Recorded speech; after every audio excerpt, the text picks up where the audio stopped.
You've got 10 seconds to step out of that car before I put you on the ground. Deputy Mason Stroud already has the door open and her wrist twisted halfway up her back before she has said a single word in her own defense. He does not know that the woman he is dragging out of a silver 2011 Honda has spent the last 11 months deciding exactly how a morning like this one was going to end for him. Gravel bites into her knee where he forces her against the front quarter panel. His forearm presses flat between her shoulder blades, more weight than the moment requires. Somewhere behind them, on the shoulder of Route 9, a second patrol unit rolls up slow. Light bar still dark, no siren.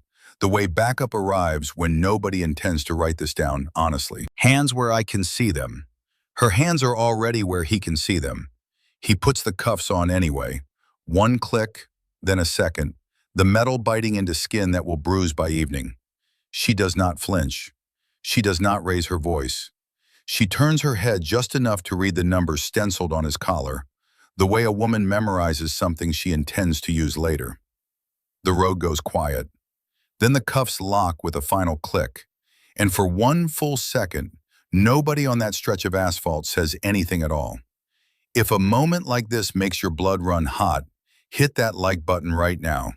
What happens to her over the next 20 minutes is going to make you furious before it makes you feel anything else. 3 weeks before Mason Stroud ran her plates on Route 9, nobody in Ashford Mills, Georgia, knew Tiana Calloway's name.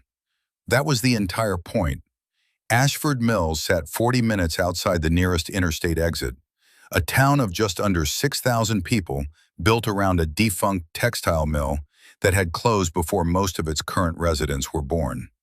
It had one stoplight that actually mattered, a courthouse square with a Confederate-era oak tree the town council had voted 3 times to remove and 3 times decided against, and a population that had for the better part of a century known exactly who belonged to whom and exactly what was expected of anyone new. People here did not move in quietly. They moved in, and the town watched. And within a season, it had decided what kind of person you were going to be allowed to be. She had arrived in late summer, renting the small brick house on Ferris Lane that had sat empty since its previous tenant moved to Macon. She told the leasing office she did freelance bookkeeping, mostly for small businesses that could not afford a full accounting staff, and that she would be working irregular hours. It was, technically, true.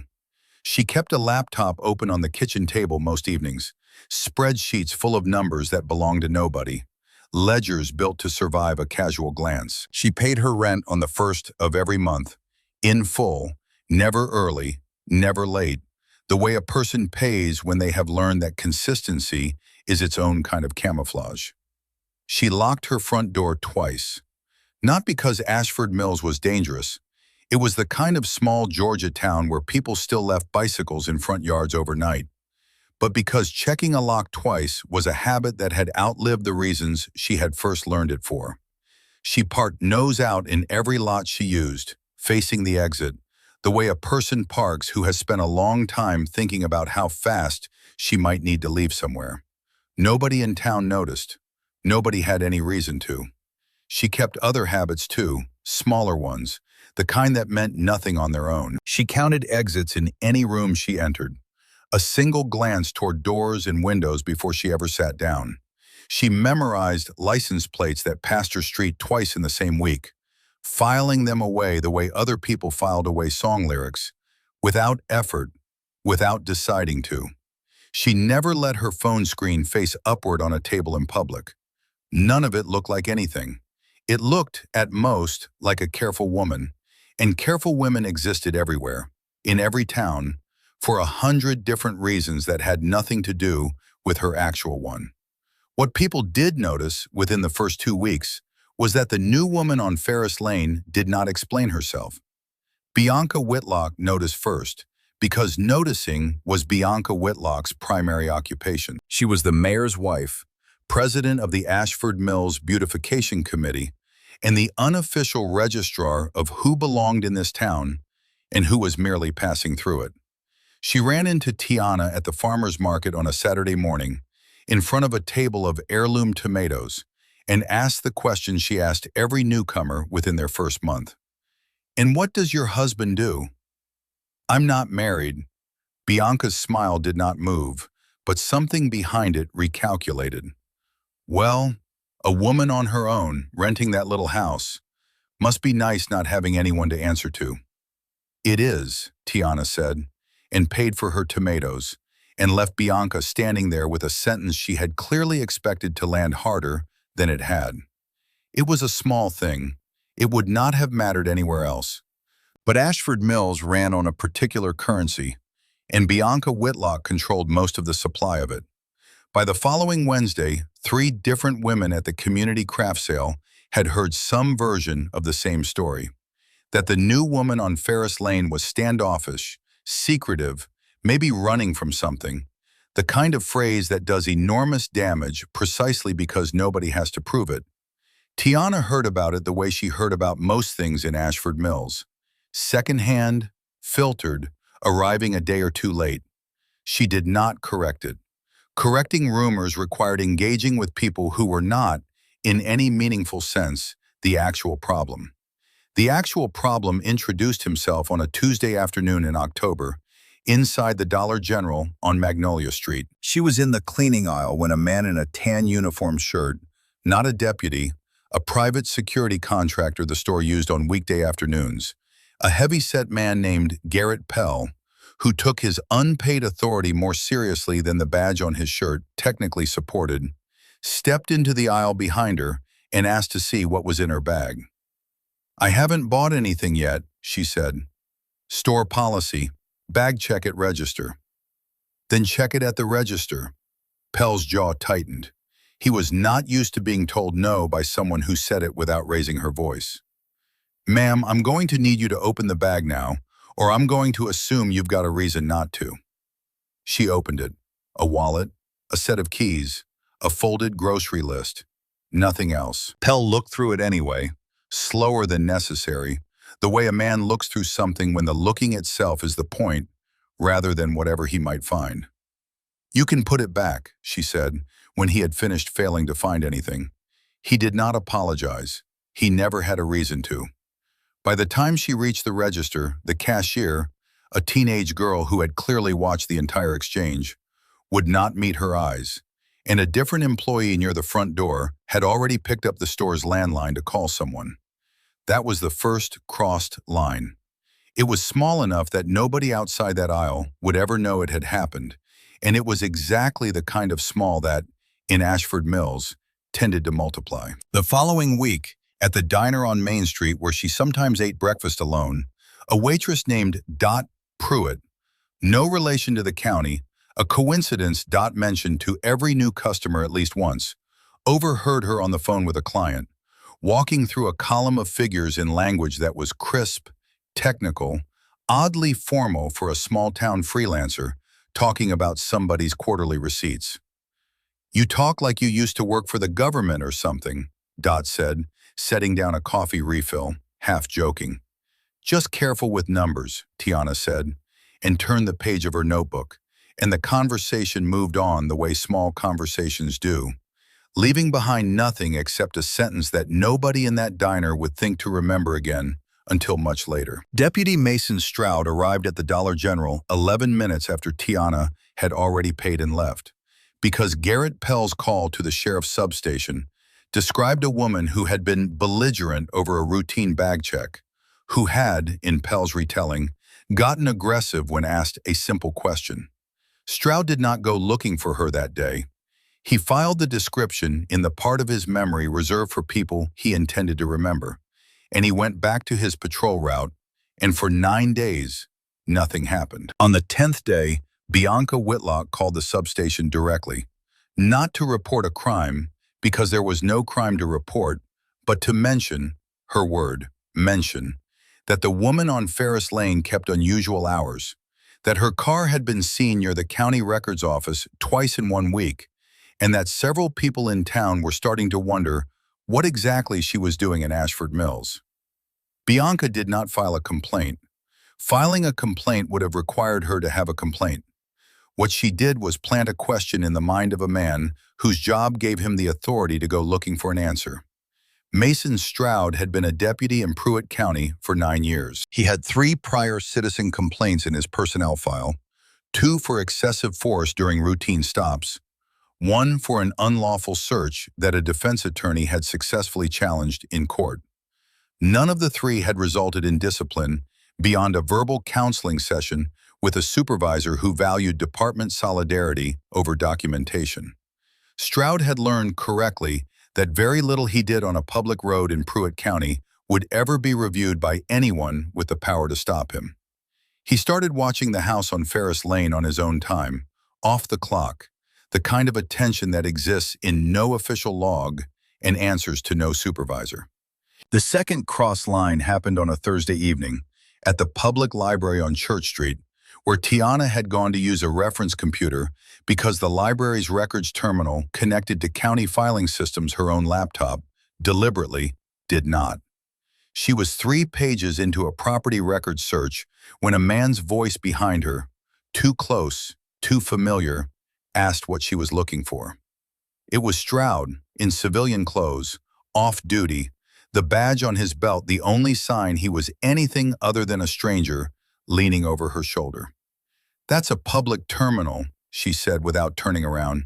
"Anyone can use it." "Didn't say you couldn't. Just curious what's got you so interested in property filings for a town you've lived in for 2 months. I'm not required to explain my curiosity to you." He pulled the chair from the next terminal over and sat in it sideways, angled toward her, close enough that she could smell coffee on his breath from hours earlier. "You know, most folks who move here talk about it. Where they're from. Why here? You haven't said 2 words about any of it. Not to me, not to anybody I've heard from. Maybe nobody's asked me the right way. I'm asking now." "You're not asking. You're sitting in my space uninvited and calling it curiosity." His hand came down flat on the desk beside her keyboard, not touching her, but close enough that the gesture did the work a touch would have done. "Everybody in this town's got a story, ma'am. Most of them check out. I'm just wondering about yours." A librarian 2 terminals down glanced over once, registered a deputy and a seated woman, and decided, the way people in small libraries often decide, that whatever this was, it was not her business to interrupt. She closed the search window, gathered her bag, and stood, close enough to him that he had to take half a step back to let her pass, which visibly irritated him more than anything she had said. "Have a good evening, deputy." She used his title deliberately. It was the only acknowledgement she gave him that she knew exactly who he was, and exactly what he had just done, and exactly how little it had cost him to do it. That was Tuesday's small humiliation answered with Thursday's larger one, and Stroud carried both of them home with him the way certain men carry every interaction with a woman who refuses to be afraid of them, as a debt that needed collecting.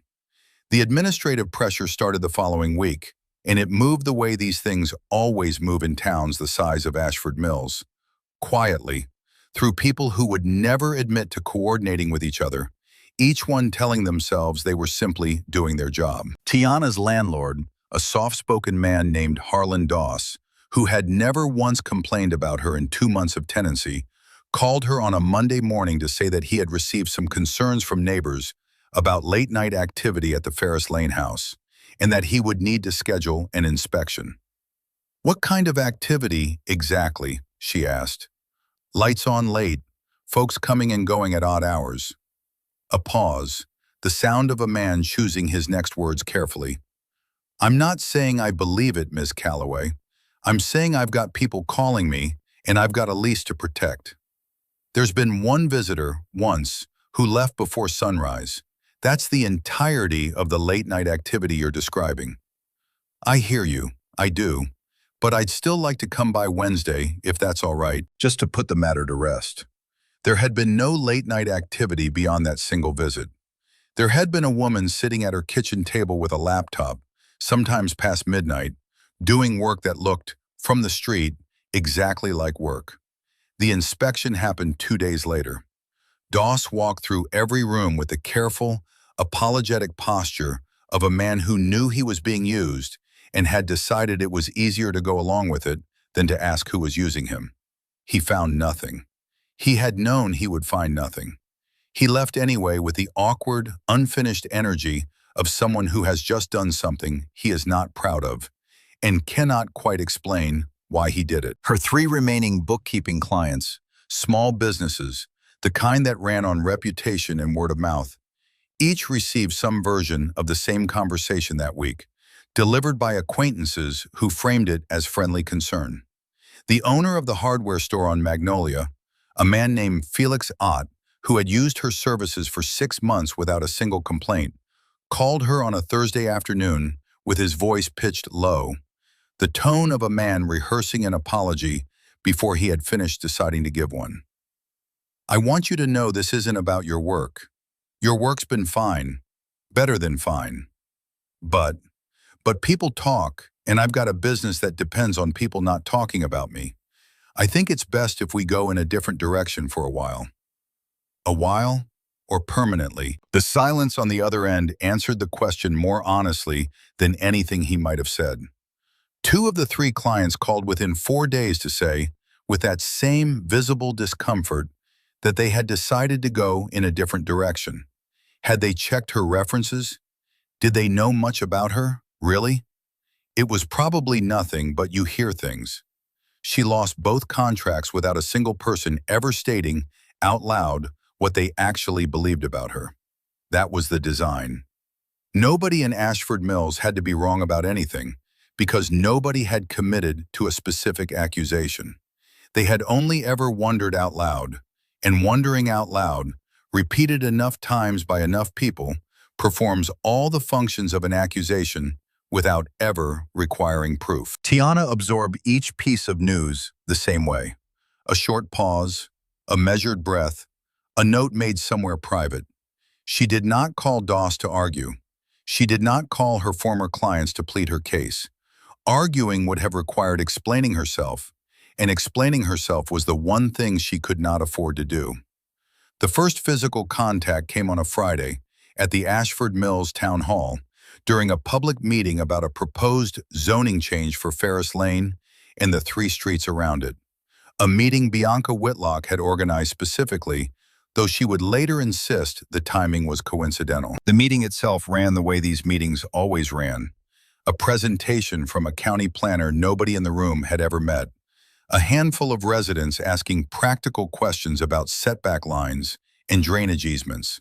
And Bianca, seated front and center, steering every other comment back toward a single point she never stated outright: that the character of the street had changed since certain new residents had moved in, and that the zoning board ought to take that, in some unspecified way, into account. Tiana attended because the meeting concerned her street, and because not attending would have looked, to anyone watching, exactly like guilt. She sat in the 3rd row, said nothing during the public comment period, and stood to leave when the meeting adjourned at exactly 8 p.m. Bianca caught her in the aisle outside the meeting room, flanked by 2 of the women from the community craft sale, and did not lower her voice. "You know," Bianca said, "some of us have lived here our whole lives, built this town, and then someone moves in, keeps to herself, won't say a word about where she's from or what she's running from, and acts like the rest of us are the ones who owe her an explanation. I don't owe you anything, Mrs. Whitlock. That's exactly the attitude people are talking about." A hand closed around Tiana's upper arm. Not Bianca's, but one of the women beside her, a heavy-set woman named Connie Pruitt, who had decided in that moment that physically steering Tiana toward the exit was an acceptable extension of the conversation. The grip was hard enough to leave 4 faint marks above her elbow. Tiana stopped walking entirely, planted her feet, and looked down at the hand until Connie, suddenly aware of what she had done in a room with 3 working security cameras, let go. "Don't touch me again," Tiana said, quiet, even, the kind of quiet that carries further than shouting does in a room that has gone abruptly silent around it. Connie's face went red. Bianca's smile thinned into something with no warmth left in it at all. Neither woman apologized. Both of them, within the hour, were telling a version of the story in which Tiana had been the aggressor, in which she had gotten in Connie's face, in which the whole unpleasant scene had been entirely her doing. By the time that version reached Mason Stroud, 2 days later, second-hand and already exaggerated past recognition, it gave him something he had been waiting 3 weeks for. A reason. He found her on the Saturday after the town hall meeting, not at her house, but at the gas station on the edge of Ashford Mills, where she had stopped to fill her tank before a drive she had not told anyone about. He parked his patrol unit at an angle across 2 pumps, which was not procedure, and walked toward her with the particular swagger of a man who believes the conversation he is about to have has already gone his way. "Heard you've been causing some trouble around town." "I haven't broken any laws, Deputy." "That's not what I asked." He stepped closer, close enough that she could see the faint scar above his left eyebrow, close enough that the gas pump's emergency stop button was suddenly the nearest thing within her reach. "I asked if you've been causing trouble." "I'm going to finish pumping my gas and leave." His hand shot out and closed around her wrist before she had finished the sentence, twisting it just enough to make a point rather than an injury. A calibrated cruelty, the kind a man practices until he knows exactly how far he can go without leaving a mark that photographs well in a deposition. "You don't walk away from me when I'm talking to you." She did not pull against the grip, because pulling against a grip like that only ever taught the man holding it that he was winning. She held still, let her face show nothing, and said, evenly, "You're hurting my wrist, and there are 2 cameras on this pump island. Let go."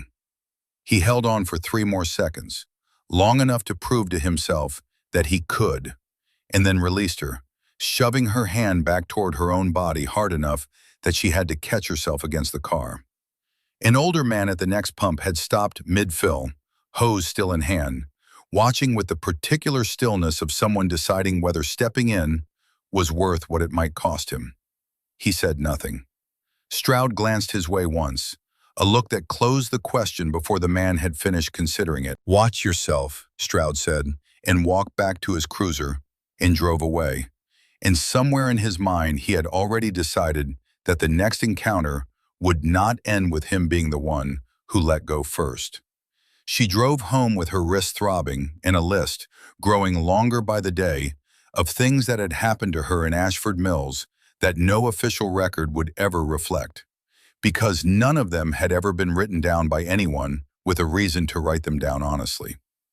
2 days after the gas station, in the parking lot of the post office on Church Street, a small boy broke free of his mother's hand and ran straight toward the lane where a delivery truck was already backing up.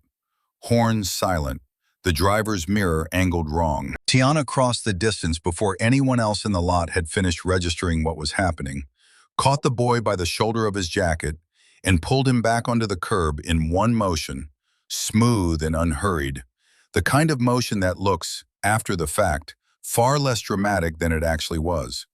The truck rolled past a second later, exactly where the boy had been standing. The mother arrived seconds after, breathless, thanking her in a rush of words that ran together. A man near the entrance, who had seen the whole thing, said only, "You moved like you've done that before." Not quite a question, more an observation he expected her to deny. "Lucky reflexes," Tiana said, and walked into the post office, and did not look back to see whether he believed her. It was, on its own, nothing. A stranger catching a child, the kind of small kindness towns like to talk about for a day and then forget. But it was also the second time in 2 weeks that someone in Ashford Mills had looked at her for half a second too long and sensed something underneath the careful, ordinary surface she presented, something neither of them could name, and neither of them pursued. Connie Pruitt found her again 4 days later, outside the same post office, and this time she did not bother with an audience. "People like you come into a town like this," Connie said, low, deliberate, "and you think the rest of us are too polite to say what we're really thinking. We're not. We just usually don't have to." "You don't know anything about me, Mrs. Pruitt." "I know enough." Connie's mouth curled. I know you don't belong here, and I know it's only a matter of time before everyone else figures out what I already have." Tiana did not answer that. There was nothing in the sentence worth answering, and answering it would have required treating it as though it deserved a response. The discrepancy that mattered started 2 days later, though nobody but the two men responsible would understand its significance for weeks. Detective Caleb Renfro had worked alongside Mason Stroud for 6 years, long enough to know exactly which version of events Stroud needed on paper before Stroud had finished deciding what that version should be. "That woman on Ferris Lane's going to be a problem," Stroud said, leaning against the break room counter, stirring sugar into coffee he had already stirred twice. "Mark my words." "The bookkeeper? Whatever she is." Stroud's jaw tightened around the word the way it tightened around most things he had decided not to like. "She's got an attitude on her. Talks like she's read the statute book front to back." Renfro didn't ask what that meant, exactly, because he had learned years ago that asking Stroud to clarify a grudge only made the grudge larger. He simply made a mental note to keep an eye on the dispatch logs for that address, the kind of quiet, professional courtesy that men like Renfro extended to men like Stroud without ever calling it what it was. "You find a reason," Renfro said. "I'll make sure the paperwork holds up. That's all I'm asking." When a call eventually came in, he made sure he was the one who reviewed the recording before anyone else did. The call that gave Stroud his opening came on a Wednesday morning, 11 days after the gas station, and it did not come from Bianca Whitlock, though it traced back, eventually, to a conversation she had started. A neighbor on Ferris Lane, an elderly man named Otto Granger who had lived on the street for 40 years and who had absorbed over the previous month every rumor Bianca's network had generated about the woman 2 doors down, called the county non-emergency line to report a vehicle he did not recognize parked outside her house overnight. "Don't know whose car that is," Otto told the dispatcher, peering through his front curtain the way he had peered through it at every unfamiliar vehicle on that street for 4 decades. "Wasn't there yesterday. Just seems like something somebody ought to look into, given everything." "Given everything" was doing a great deal of work in that sentence, and the dispatcher who logged the call did not ask him to unpack it. It was, in fact, a rental car belonging to a colleague who had visited briefly and left before dawn. A perfectly explainable detail that nobody bothered asking her to explain. Stroud took the call himself. He drove to Ferris Lane at 6 a.m., parked across the street with his headlights off, and waited in the gray half-light for the rental car to pull away before he ran its plates, found nothing useful, and then waited longer, parked in plain sight now that there was no longer any pretense of subtlety to maintain, until Tiana's own car backed out of her driveway 40 minutes later on her way to a morning errand. He followed her for 6 minutes before he activated his lights. The stop happened on Route 9, a quarter-mile past the Ashford Mills town line, at 6:41 in the morning, with no other traffic on the road and no reason given over the radio beyond a vague reference to a vehicle matching a description from earlier that morning. This was the moment the story had already shown once, from the outside. The moment of the cuffs closing, the gravel, the silence. What it had not yet shown was everything that came after the silence broke. "License and registration." She handed both through the window without comment. Stroud studied them longer than either document required, the way a man studies something when he has already decided what he is going to do, regardless of what the paperwork says. "Step out of the vehicle." "Can I ask why?" "You can step out of the vehicle." She complied, slowly, hands visible the entire time, the careful, deliberate movement of someone who understood exactly how a moment like this could be misread by anyone holding a weapon and a grudge in the same hand. It made no difference. Stroud had decided, somewhere on the drive from Ferris Lane, that today was the day he stopped letting her walk away first. "I'm going to need to search your vehicle." "I don't consent to a search." "I didn't ask for your consent." "Then you'll need probable cause and a vague tip about an unfamiliar car parked on a public street, isn't it?" His jaw worked. He had not expected her to know the language, And the fact that she did made him angrier than any insult could have. You think because you read a few things online you know how this works? I think you don't have a reason to search this car, and I think we both know it. That was when he reached for her wrist a second time. The same wrist, the bruise from the gas station still faintly visible above it, and this time he did not calibrate the grip at all. He spun her against the side of the Honda hard enough that her shoulder struck the doorframe, hard enough that the breath went out of her in a short, audible sound that was the only sign of pain she allowed herself to give him. Resisting now? I haven't moved. Looked like resisting to me. The second deputy arrived during this exchange, the backup unit that had idled without lights, and instead of intervening, he stood near the rear bumper with his hand resting on his belt. "Need a hand?" he called out, the question already answered by the way he hadn't moved any closer. "I've got it," Stroud said, and the answer made his grip tighten rather than loosen, a silent endorsement that told him exactly how this report was going to be written before either man had said another word about it. The cuffs went on a second time that morning, this time with her cheek pressed against the cooling metal of the hood, this time with Stroud's knee braced against the back of her thigh, for no reason that any training manual would have justified.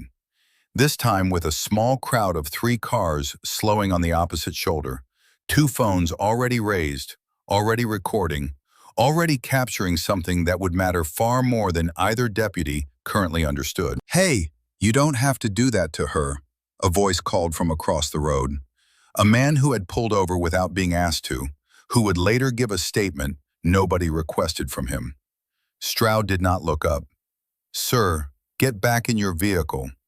You got her cuffed already. She's not going anywhere. Get back in your vehicle. You're being detained for obstruction," Stroud said, loud enough for the recording phones to catch it clearly. "Possibly resisting." "I haven't obstructed anything. Tell it to the judge."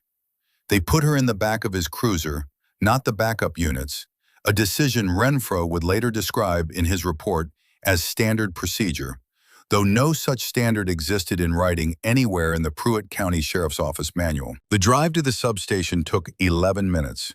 She spent every one of them in silence, watching the back of Stroud's head through the cage, memorizing the small details a person memorizes when she has decided that today is the day she stops simply absorbing what is done to her. The mileage on his dashboard, the radio channel he kept tuned to, the exact tone he used when he radioed in that the subject was uncooperative, a word that bore no relationship to anything she had actually done that morning. She thought, briefly, of the 11 months that had brought her to this particular back seat, on this particular road, in this particular county, and of how little any of it would have meant to the 2 men in the front of this car if she had told them the truth at any point that morning. They would not have believed her. Worse, they might have believed her too quickly and adjusted their story to survive it before she had gathered everything she needed to make sure it could not be adjusted away. Patience had gotten her this far. It would have to get her further. At the substation, the booking officer, a tired woman named Risa Marlowe, who had worked the desk for 14 years and had long ago stopped expecting any of it to make sense, read the charges off a printed sheet without much inflection. Obstruction of a law enforcement officer, Georgia Code Section 16-10-24, recited the way a person recites something they have said too many times to feel the weight of it anymore. "Anything you want to say for the record?" Marlowe asked, more out of habit than genuine curiosity. "Just that none of this happened the way it's going to be written down." Marlowe looked up at that, something flickering behind her tired expression, and then looked back down at her paperwork, because looking up for too long at things like that was not a luxury her job allowed her. An assistant district attorney named Levi Brandt arrived at the substation 40 minutes later, sooner than charges of this size usually warranted, drawn by a phone call from Stroud that framed the morning's arrest as more significant than a routine obstruction case. Brandt was thin, precise, the kind of man who had built an entire career on knowing exactly which procedural lever to pull at exactly which moment. He reviewed the charge sheet in the hallway outside the holding cell, then stepped to the small window in the door, studying her the way a man studies a problem he has already decided how to solve. "Miss Calloway, I understand there was some resistance during the stop this morning." "There wasn't. That's not what the report says." "Then the report is wrong." He made a small, unbothered note in his folder, the gesture of a man for whom her objection changed nothing about his afternoon. "I want to be straightforward with you. Obstruction under Georgia law carries up to a year. If we add resisting, that number moves. I can offer a plea today that keeps this small. A fine, no jail time, and this disappears from your record in 18 months. "I'm not pleading to something that didn't happen." "That's certainly an option," Brandt said, in the flat, unhurried tone of a man who had heard that sentence many times before and had never once seen it change an outcome. "Think it over. These offers tend to get less generous the longer they sit on my desk." He left without waiting for an answer, the way a man leaves when he believes the calendar itself will eventually do his arguing for him. 2 desks away, unseen by either woman, Caleb Renfro sat with the dash camera footage already pulled up on his terminal, scrubbing backward through the timestamp with the quiet, practiced patience of a man who had done this kind of editing before and had never once been caught doing it. He adjusted the recorded start time of the stop by 4 minutes, just enough to erase the 6 minutes Stroud had spent following her before activating his lights. Just enough to make the encounter look, on paper, like exactly the routine traffic stop it had never actually been. He checked the adjusted file twice, the way a careful man checks anything he intends to swear to under oath later, and found nothing in it that would contradict the version Stroud had already written. He saved the file, logged it into evidence, and went to get coffee, satisfied with a piece of work that he was certain no one would ever have a reason to look at closely. 3 blocks away, in an office she rarely used for anything but appearances, Bianca Whitlock dialed the substation's general line, asked for an update on that situation on Ferris Lane, and was told, with evident satisfaction, that the woman was in custody and that charges had already been filed. "Good," Bianca said. "It's about time someone in this town asked her some real questions." "You'll be glad to know it traces right back to that tip about the strange car," the desk sergeant added, pleased with himself for the small piece of credit he was handing her. "Well, somebody had to say something," Bianca said. "Nobody else in this town seems willing to." She hung up without leaving her name, the way a person hangs up when they have decided, for reasons that have nothing to do with the law and everything to do with who gets to belong somewhere and who does not, that they have already won. In a holding cell with cinder block walls and a bench bolted to the floor, Tiana Calloway sat with her wrists still marked from 2 separate mornings, and did not cry, and did not argue, and did not ask anyone what was going to happen to her, because she already had a far better sense of what was coming than anyone in that building currently understood. She had spent 11 months in Ashford Mills, learning the shape of a department that had taught itself it could do almost anything to almost anyone without consequence. And this morning had handed her something she had not had before: a charge sheet, a doctored timeline already forming, a recorded confrontation with 3 witnesses and at least 2 working cell phones, and a county attorney who had just offered her a plea deal in writing. None of it was the case by itself. All of it, together, was the beginning of one. She looked up once at the small wall clock above the cell door, its second hand ticking forward in the same patient, indifferent rhythm it kept for everyone who had ever sat on that bench before her. 6 minutes were missing from a video file 2 desks away, and a tip that had started as a rumor at a farmer's market now lived in a case file as a neighbor's innocent phone call. And neither fact had a name attached to it yet that anyone outside 2 offices in Ashford Mills would ever think to ask about. If you want to see exactly how far this goes before it turns, and it turns harder than almost anything else on this channel, make sure you're subscribed, because part 2 is where every single thing that happened today comes back around on the people who did it. Somewhere across Ashford Mills, in a desk drawer that belonged to a man who had no idea his name was about to become part of a federal complaint, a phone began to ring, and nobody answered it. The call was not from a person who suspected anything. It was an automated reminder from the county's records vendor, confirming receipt of the patrol unit's telemetry sync, the GPS and engine log that uploaded to a separate server every 6 hours, regardless of what anyone inside the building did to a video file.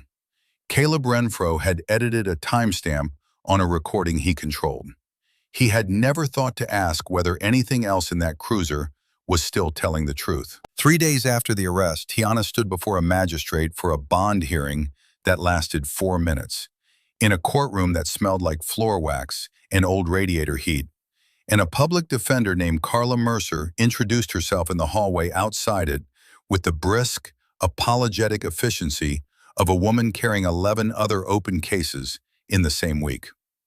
"I'm not going to pretend I've had time to read everything yet," Carla said, flipping through a thin folder that contained so far only the charge sheet and the arrest narrative. "But I read enough to have questions about this report." "So did I," Tiana said. Carla looked up at that, something in the flatness of the answer catching her attention longer than she had time to spend on it. "Bond set low. You'll be out by tonight. After that, we talk." They talked 3 days later in a windowless conference room at the public defender's office, where Carla laid out the charge: obstruction of a law enforcement officer, a single count, no resisting added in the end, which she found mildly surprising given how the arrest narrative had been written. "I want to be honest about what you're working with," Carla added. "I've got 41 open cases right now, and most of them get maybe 2 hours of my attention before a hearing. I'm not telling you that to discourage you. I'm telling you because if there's anything you can do to help me move faster on this one, I'll take it." "I understand. They usually stack charges when they're worried the first one won't hold," Carla said. "They didn't hear. Either they're confident or they're being careful about how much they put in writing." "Careful," Tiana said. "You sound certain of that." "I've had time to think about it." Carla filed a standard discovery request that week. The dash camera footage, the radio traffic, the incident report, the names of every officer present, and received, 12 days later, a disc containing video that began, according to its own internal timestamp, at 6:45 in the morning, 4 minutes after Deputy Stroud had actually activated his lights, and considerably longer after he had begun following the vehicle in question. Carla watched it twice before she noticed anything wrong. And what she noticed was not in the video at all. It was in the absence of something that should have been there. A few seconds of radio chatter, audible in the brief instant before the recording's first frame, that referenced a stop already several minutes in progress. She filed a second request, narrower this time, for the patrol vehicle's GPS and telematics data for that morning, citing the discrepancy directly. The county's vendor responded within a week, because vendors who manage telematics contracts answer subpoenas faster than sheriff's departments answer public records requests, and the data told a story the video did not. The cruiser had been stationary on Ferris Lane at 5:58 that morning. It had begun moving, following the registered plate of a Honda sedan, at 6:35. The recorded video began 10 minutes after that.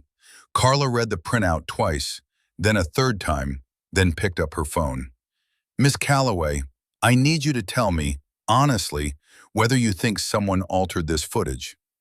"I think you already believe they did," Tiana said. "Otherwise you wouldn't have called." Carla did not deny it. She spent the better part of the following week doing the unglamorous work that nobody ever filmed for the highlight reel of a case like this, tracking down a man named Walter Combs, the driver who had pulled over uninvited on Route 9 and told Stroud he didn't have to do that to her. Combs answered his door warily, the posture of a man who had already decided he wanted no further part in any of it, until Carla explained, plainly, what she was asking for. "I'm not looking to drag you into anything that costs you," she said. "I just need to know what you saw, in your own words, on paper, with your signature on it." Combs thought about it for a long moment, leaning against his own doorframe. I saw a deputy put his knee on a woman who wasn't fighting him. I saw another deputy stand there and watch him do it. That's what I saw. I don't need it to be more complicated than that. He signed the affidavit at his kitchen table, in handwriting that pressed too hard into the paper, the way a person writes when a sentence matters more to them than they want to admit out loud. Carla found two more witnesses that week. The older man who had stood frozen at the gas station pump weeks earlier turned out to be a retired postal worker named Eugene Holt, who answered her questions carefully, the way a man answers when he has spent 40 years filling out government forms and understands exactly how much a poorly worded sentence can cost someone later. I didn't get involved, Holt admitted. I'm not proud of that, but I saw him grab her wrist, and I saw her tell him there were cameras, and I saw him let go because of it, not because he wanted to. Would you be willing to put that in writing? I should have said something that day. Writing it down now is the least I can do. The mother whose son Tiana had pulled back from the path of a delivery truck outside the post office, a woman named Priscilla Van, had less to offer about the arrest itself, but a great deal to say, unprompted, about the woman who had moved through that parking lot the way nobody she had ever met moved through anything. She didn't even look scared for him, Van said, just fast, like she'd already decided what was going to happen before it happened. None of it was evidence of anything specific. All of it, filed together in the same folder as the telematics printout, began to read like the outline of someone the county had badly misjudged. The visitor came to the county jail 9 days after the arrest, on a Tuesday afternoon, a man in an unremarkable gray suit who gave his name to the desk sergeant as Samuel Banfield and asked, politely, for 10 minutes with the inmate in holding cell 6. The desk sergeant, a man who rarely deferred to anyone who was not in a uniform, found himself walking the visitor back personally rather than sending a junior officer. An instinct he could not later explain except to say that something about the man's manner made arguing with him feel like a mistake he did not want to make. Banfield sat across from Tiana at the small visitation table, said nothing about why he was there, and asked only one question that meant anything. How are you holding up? Fine. The timeline's moving the way we discussed. A little faster than expected, actually. Washington's aware of where things stand. Has there been any movement on the broader pattern, or are we still building? Still building. What happened to you accelerated some of it, but the office wants this airtight before anyone moves publicly. You know how that part works. I know how that part works. There's also a question of timing for disclosure, if it comes to that. The preliminary hearing's in 5 weeks. If your attorney pushes hard enough on the footage, you may not get to choose when this comes out. I'd rather choose. I know, Banfield said. I'm just telling you it might not be up to you. That's good to hear, Mr. Banfield, she said, and the words carried no irony at all, only the particular gratitude of a person hearing, out loud, a complication she had already privately prepared for. She used his name the way she had used Stroud's title weeks earlier. Deliberately, a small acknowledgement passed between two people who both understood exactly what was being said beneath the words that were actually spoken. He left after 9 minutes, and the desk sergeant walked him out personally again, and neither man discussed why either of them had treated the visit with more weight than a public defender's visit would have received that same week. The night before the preliminary hearing, Levi Brandt met Mason Stroud at a diner 2 towns over, the kind of meeting that left no record because nothing about it was officially anything. Brandt walked him through the questions he intended to ask, the order he intended to ask them in, and the parts of the story that needed to stay simple. Routine stop. Vehicle matched a description. She got argumentative. You responded the way training requires. Keep it short. Don't volunteer anything about the library or the gas station or anything before that morning. What if she brings it up? She's not the one testifying first, Brandt said. By the time she gets a chance to say anything, the record will already favor you. Just don't give her anything to build on. Stroud nodded, The nod of a man who trusted a lawyer's confidence the same uncomplicated way he trusted his own. Neither of them mentioned Renfro by name that night, though both of them understood, without saying so, exactly whose work the footage represented and exactly how much of the morning's story depended on nobody asking the wrong question about it too early. The preliminary hearing was set for a Thursday morning, 6 weeks after the arrest, in the Pruitt County Courthouse before Judge Arthur Lindgren, a man who had sat on that bench for 11 years and had developed, in that time, a settled and rarely examined confidence in the word of any officer who wore the county's uniform. Brandt opened with a brief statement that framed the case as simple. A deputy performing his duty, a defendant who had escalated a routine encounter, charges that reflected nothing more than the facts of an ordinary Tuesday morning. Carla, in her own opening, said only that the state's version of an ordinary Tuesday morning did not match the county's own equipment, and that she intended to show the court exactly where the two diverged. Brandt called Mason Stroud to the stand first. Stroud testified in pressed uniform, hands folded, the posture of a man who had given this kind of testimony before and trusted the rhythm of it the way a person trusts a hymn they have sung 100 times without needing to read the words. "I observed the vehicle matching a description provided by a concerned resident," Stroud said. "I conducted a routine traffic stop. The defendant became argumentative and physically resistant when I attempted a lawful search." "And at any point before this stop," Brandt asked, guiding him gently, "had you been surveilling the defendant's residence?" "No, sir. This was a routine stop based on the morning's call." Carla rose for cross-examination with the GPS printout already in hand. "Deputy Stroud, your patrol vehicle's telematics log places you parked on Ferris Lane at 5:58 that morning, stationary, for over half an hour before the vehicle in question ever moved. Would you like to revise your testimony?" Stroud's jaw worked the way it worked when he was deciding how much of the truth a sentence could survive. "I may have been in the area on an earlier call. The recording you provided in discovery begins at 6:45.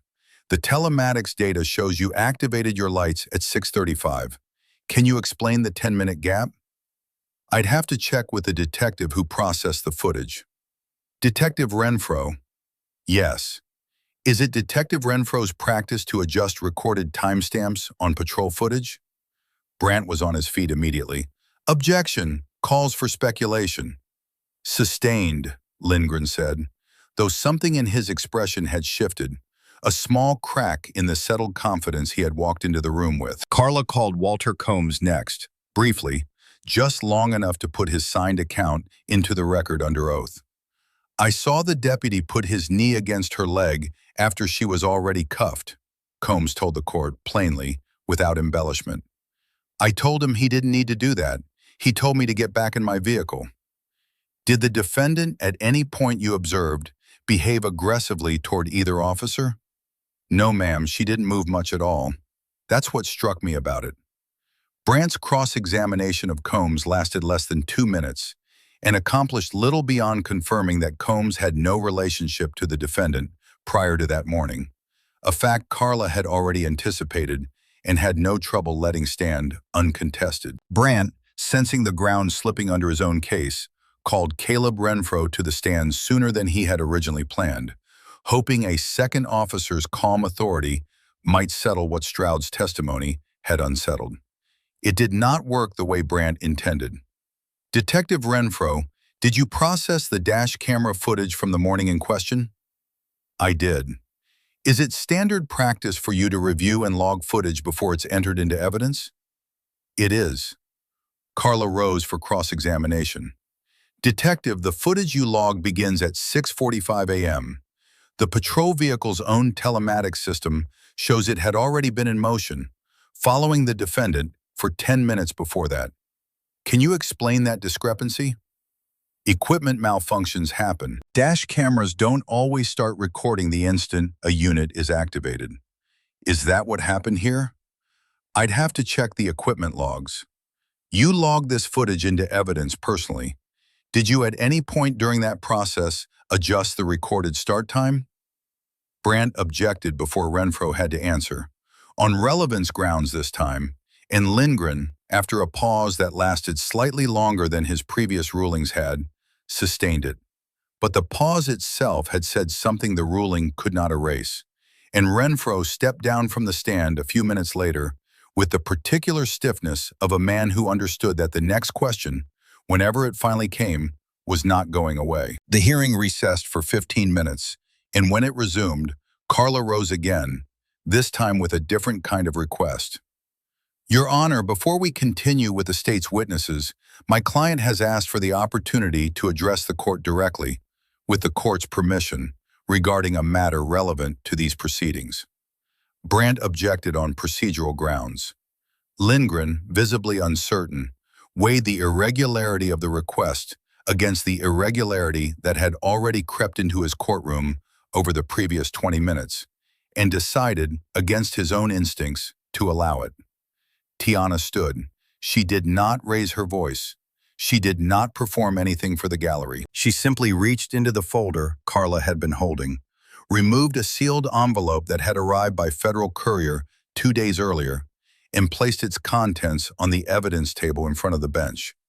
A credential wallet, a badge, and a single-page letter on Department of Justice letterhead, signed above a typed name that read, Samuel R. Banfield, Supervisory Special Agent. Your Honor, my name is Tiana Calloway. I am a special agent with the Federal Bureau of Investigation. For the past 11 months, I have been conducting an authorized undercover investigation into a pattern of civil rights violations within the Pruitt County Sheriff's Office, under the authority granted to the Bureau by Title 28, Section 533 of the United States Code. This letter from my supervising agent confirms my assignment and authorizes disclosure of my identity at this time. She paused, the room still silent around her, and added the part that mattered most to the proceeding directly in front of them. I want to be clear that nothing about my assignment authorized or excused what happened to me on Route 9. The decision to stop, search, and detain me that morning was made independently by Deputy Stroud, based on information that traces back to civilian rumor rather than any lawful basis for suspicion. I am not asking this court to treat me differently than it would treat any other defendant in my position. I am asking it to treat the evidence the same way it would for anyone else, now that the evidence is complete. The courtroom did not erupt the way courtrooms do in stories built to entertain, rather than to be believed. It went, instead, almost perfectly silent, the particular silence of a room full of people, each independently recalculating everything they thought they had understood about the last 6 weeks. Levi Brandt stood without immediately knowing what he intended to say once he was standing. He opened his mouth twice before anything came out. Your Honor, the state was not provided notice of any federal involvement in this matter.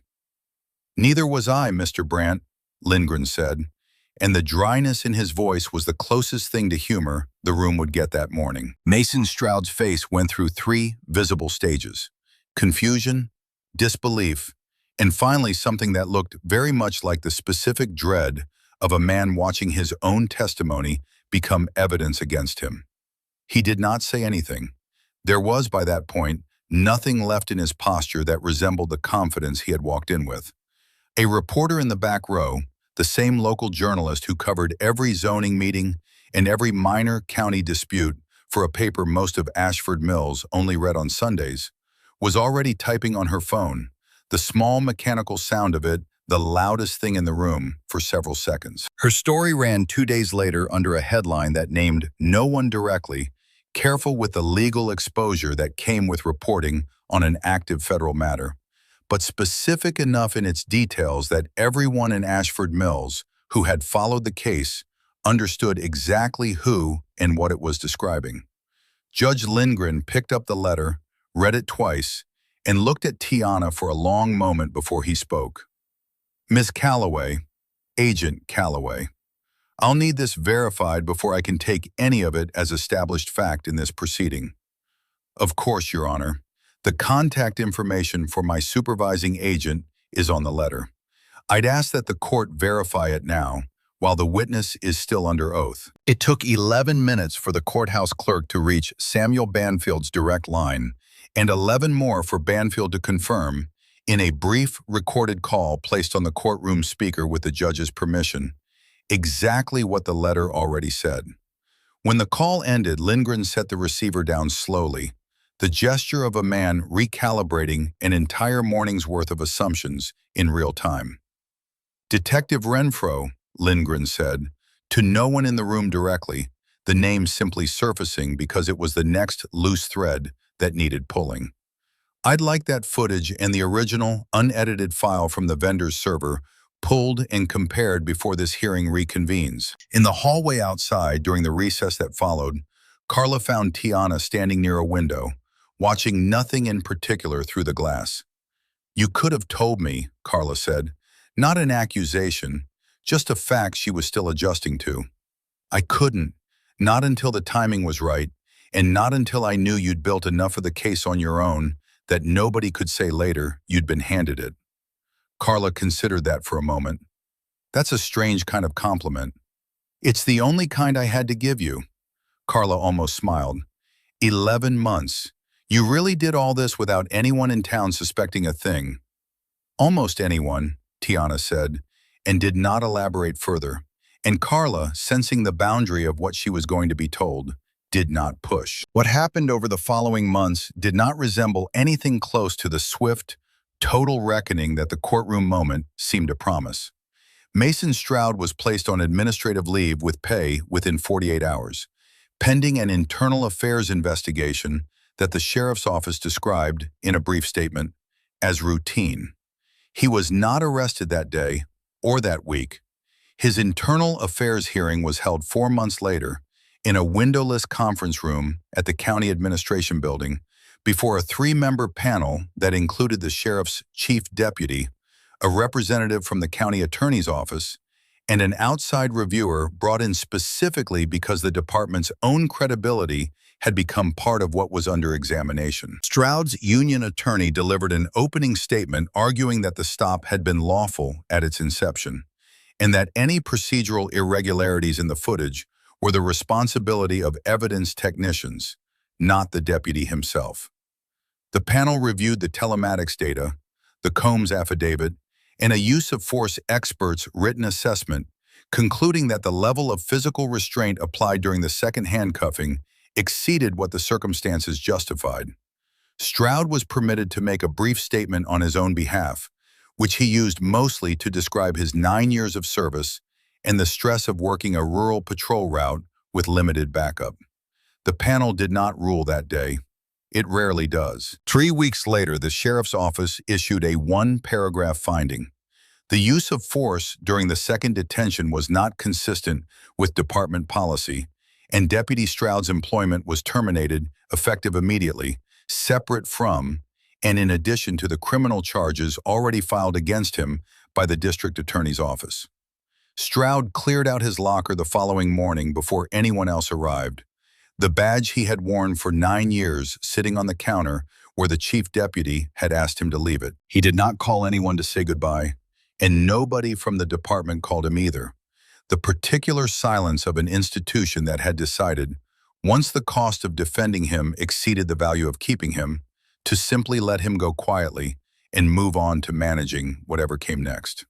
The Pruitt County District Attorney's Office had, by then, taken 11 weeks total to review the telematics evidence, the original unedited footage recovered from the vendor's backup server, and 3 witness statements from the roadside that morning before formally charging him with violating Georgia's false statement statute and referring a separate excessive force complaint to the state's Peace Officer Standards and Training Council for license review. He hired a union attorney within the week and has not, as of the most recent filing, entered a plea. Detective Caleb Renfro fared somewhat worse, in the narrow sense that the evidence against him required no testimony to interpret. The recovered backup file showed, in metadata even Renfro had not thought to examine, the exact timestamp of his edit and the user credentials used to make it. He was placed on unpaid leave within a week of the hearing, then formally charged under the state's tampering with evidence statute, a charge that carries the realistic likelihood of a negotiated plea rather than a trial, given how rarely cases like his ever reach one. He came to the sheriff's office on a Friday afternoon to turn in his resignation in person, a folder of paperwork under one arm, and found the chief deputy waiting for him at the front desk rather than in his office. A small, deliberate signal that this conversation was not going to happen behind a closed door. "Didn't think it'd come to this," Renfro said. "Neither did I," the chief deputy said. 4 minutes, Caleb. That's all it would have taken to leave that footage alone."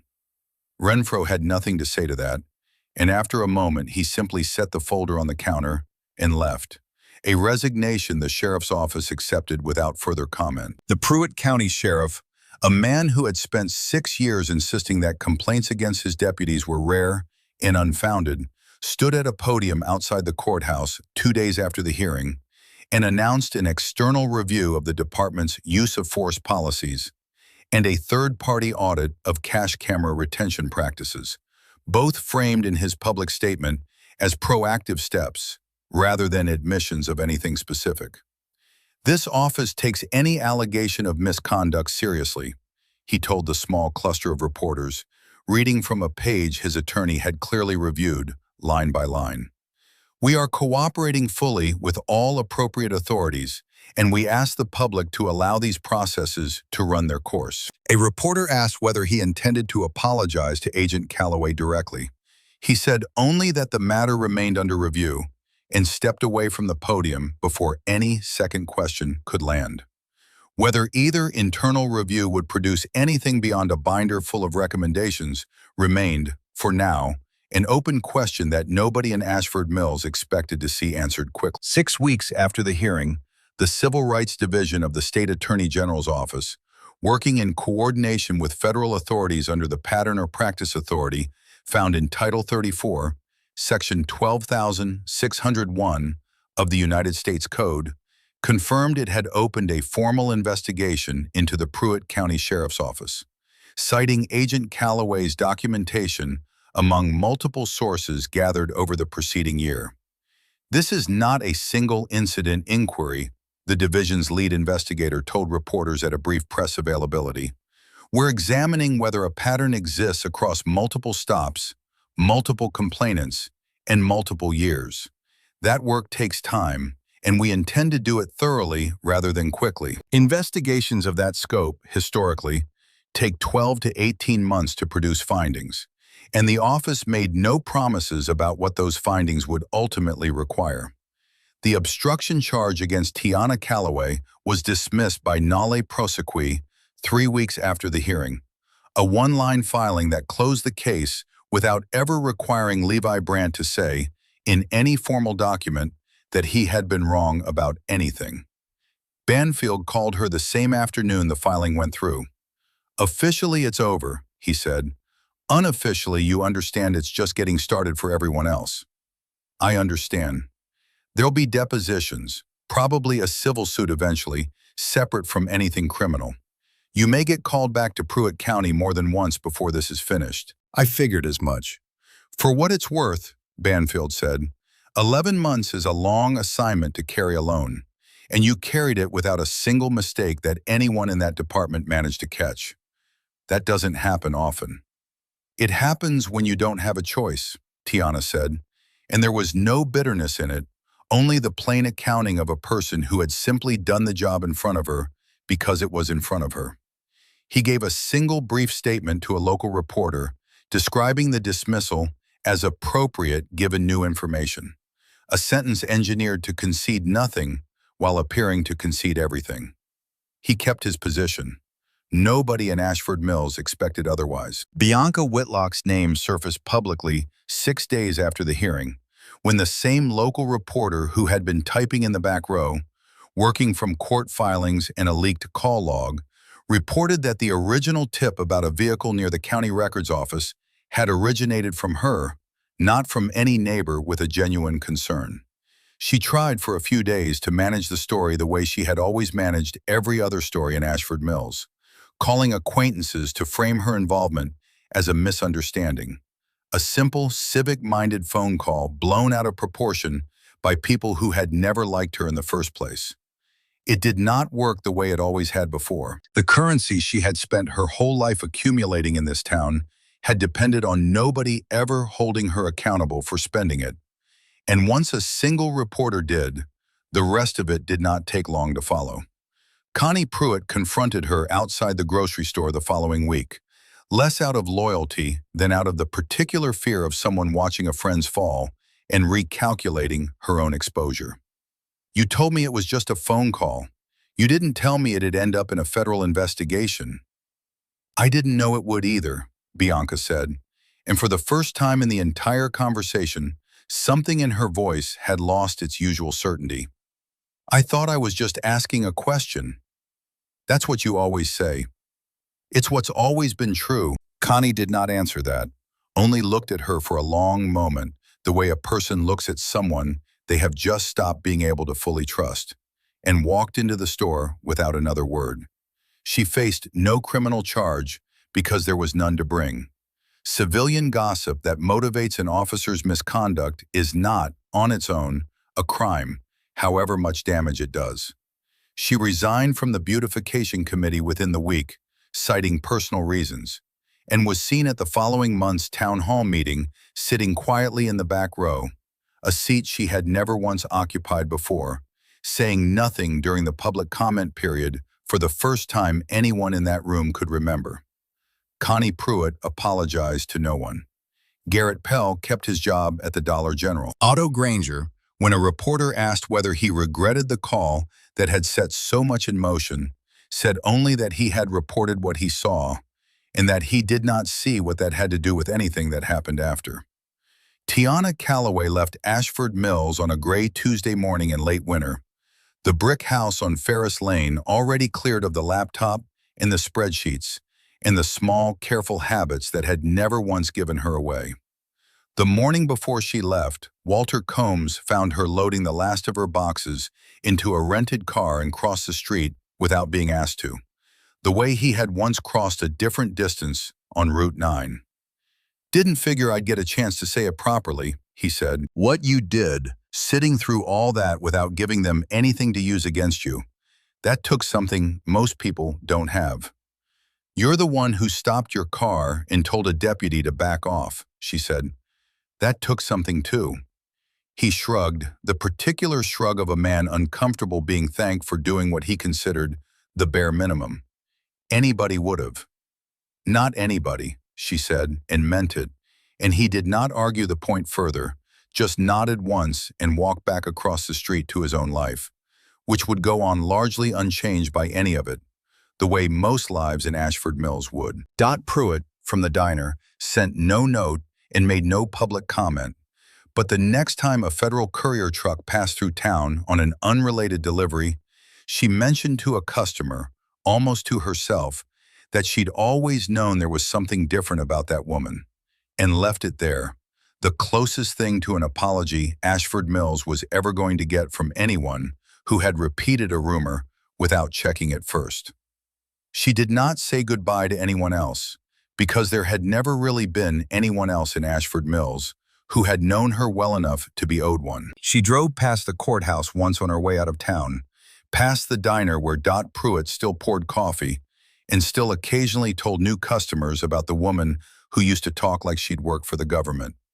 Past the town hall where Bianca Whitlock now sat in the back row instead of the front, and felt, in all of it, less triumph than a kind of tired, complicated relief.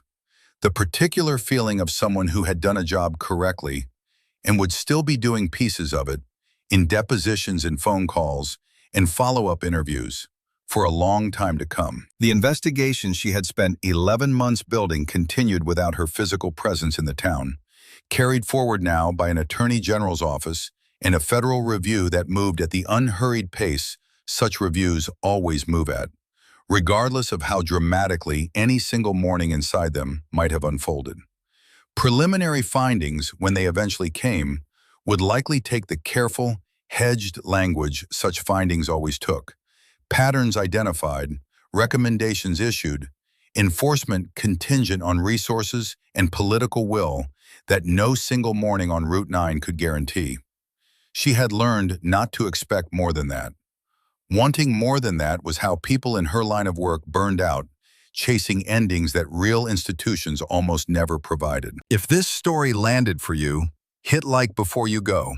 And if you're new here, subscribe, because every story on this channel ends the same way the next one begins, with someone deciding not to walk past.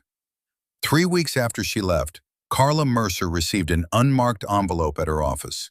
No return address, containing a single photocopied page from an old arrest report. A different defendant, a different year, the same deputy's signature at the bottom, the same pattern of a timestamp that did not quite match the radio log beside it. There was no note attached, no explanation of who had sent it or why, only the document itself sitting on her desk the next morning, like a question nobody in Ashford Mills had yet worked up the courage to ask out loud. Carla read it twice, set it down, and picked up her phone before she had fully decided what she intended to say once someone answered. She put it in a folder of its own, marked it with a date and nothing else, and did not yet know what she was going to do with it. Somewhere beneath that uncertainty sat the much larger question the Federal Review had not yet finished asking. How many mornings like that one had happened on roads like Route 9 before anyone with the standing to stop it had ever been watching closely enough to notice? Nobody in Ashford Mills had an answer yet. The story that had started with a pair of handcuffs on a quiet stretch of asphalt was, by every measure that mattered, only just beginning to be told. Mason Stroud lost the badge he carried for 9 years, fired after his own department ruled his actions inconsistent with policy, now facing criminal charges and a license review that could end his career for good. Caleb Renfro resigned in disgrace, charged with tampering with evidence. Bianca Whitlock lost her seat on the beautification committee, exposed as the woman whose idle phone call set this entire nightmare into motion. But here is what this story is really about. Tiana Calloway should never have needed an FBI badge, a federal letter, or 11 months undercover just to be treated like a human being on a quiet Georgia road. So ask yourself this: what about the people who do not carry a badge in their pocket? No camera rolling, no federal letter in an envelope, no one coming to verify their word over an officer's. What happens to them on mornings like that one? Tell me in the comments. Share this with someone who needs to see it. Like this video, subscribe, and hit that bell, because the next story is already waiting. Every story on this channel is about one thing: the moment truth finally catches up. And it always does.